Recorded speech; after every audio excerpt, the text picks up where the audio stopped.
अब चाहिँ हामी square root of complex numbers हेर्न गइरहेका छौं। यसमा दुई तीनवटा प्रब्लमको भेरिएसनहरु आउँछ र हामी त्यो दुई तीनवटा प्रब्लमको भेरिएसनहरु गर्छौं। पहिलो हामीले 5 + 12i छ एउटा कम्प्लेक्स नम्बर, त्यसको स्क्वायर रुट भेट्नु पर्ने छ।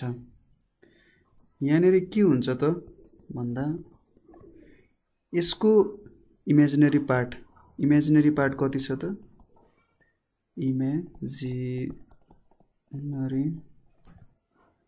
imaginary part is equals to 12 र यो चाहिँ ग्रेटर देन 0 छ।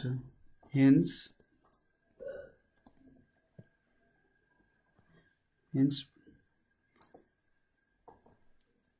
स्क्वायर रुट अफ 5 + 12i लाई चाहिँ हामीले x + i y भनेर रिप्रेजेन्ट गर्न सक्छौं।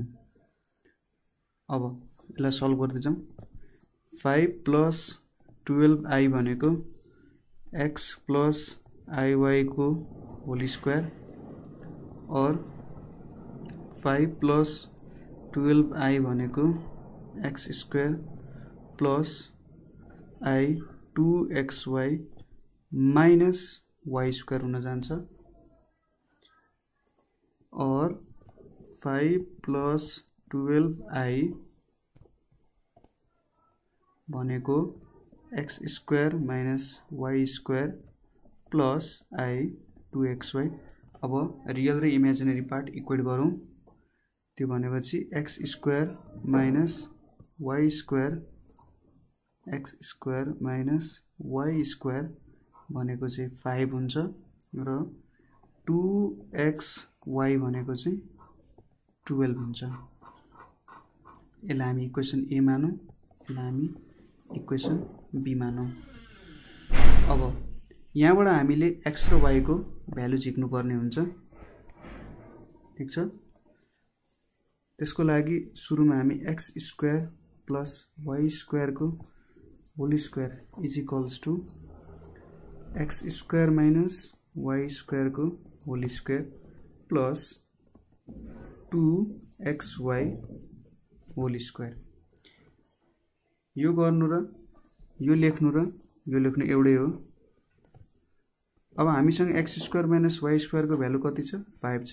5 को स्क्वायर 2xy को भ्यालु 12 छ। 12 को स्क्वायर 5 5 25 12 स्क्वायर भनेको 144 25 + 144 भनेको 169 हुन्छ। x square plus y square को स्क्वायर भनेको 169 छ भने x square plus y square को भ्यालु 13 आयो। यसलाई हामी c भनौं।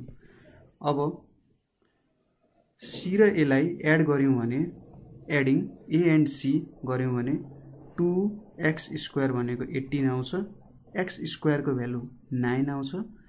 x को भ्यालु प्लस माइनस 3 आउँछ। अब यो भ्यालु चाहिँ a मा सब्स्टिट्युट गर्यौं भने 9 minus y square is equals to 5 हुन्छ। y square is equals to 4 हुन्छ भनेपछि y is equals to plus minus 2 हुन्छ। सो 5 + 12i को स्क्वायर रुट भनेको चाहिँ प्लस माइनस 3 + 2i हुन जान्छ। यो चाहिँ यसको स्क्वायर रुट भयो।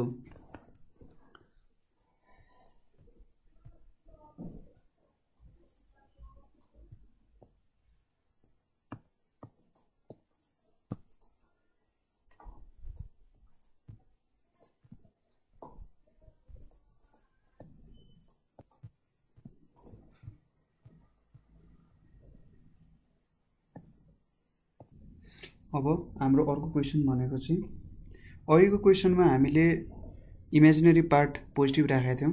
अब यहाँ हामी इमेजिनरी पार्ट नेगेटिभ राखिरहेका छौं। रियल पार्ट पोजिटिभ नेगेटिभ भयो भने फरक पर्दैन, तर इमेजिनरी पार्ट पोजिटिभ नेगेटिभ भएपछि फरक पर्छ। यहाँनेर चाहिँ इमेजिनरी पार्ट नेगेटिभ छ। सो इमेजिनरी पार्ट नेगेटिभ भएको कारण हामी 7 - 24i को रुट चाहिँ x - IY भनेर मान्छौं ठीक छ अरु सबै प्रोसेस सिमिलरै छ 7 minus 24i is equals to x minus IY को होल स्क्वायर और 7 minus 24i भनेको x square minus I 2xy plus I square y square अब रियल पार्ट एकतिर र इमेजिनरी पार्ट अर्कोतिर राखेर इक्वेट गर्ने 24i is equals to x square minus y square minus I 2xy भनेपछि real part imaginary part equal गर्दा x square minus y square is equals to 7 आयो यसलाई हामी इक्वेसन ए मानौं अर्को आयो 2xy भनेको चाहिँ 24 आयो यसलाई हामी b मानौं अहिलेको जसरी नै हामी x square plus y square को whole square x square plus y square को होल स्क्वायर भनेको चाहिँ x square minus y square को whole square plus 2xy whole square यो भनेपछि x square यो भनेको 7 स्क्वायर 2xy भनेको 24 को स्क्वायर यो भनेको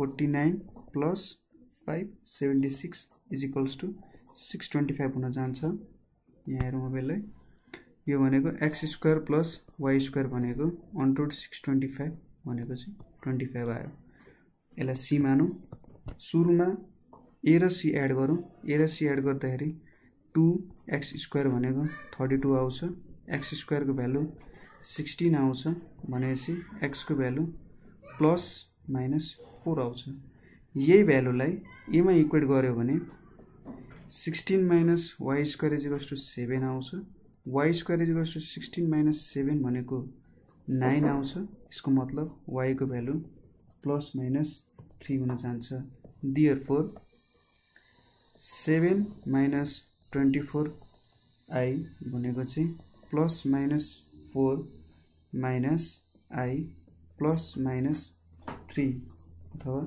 प्लस माइनस 4 माइनस 3i हुन जान्छ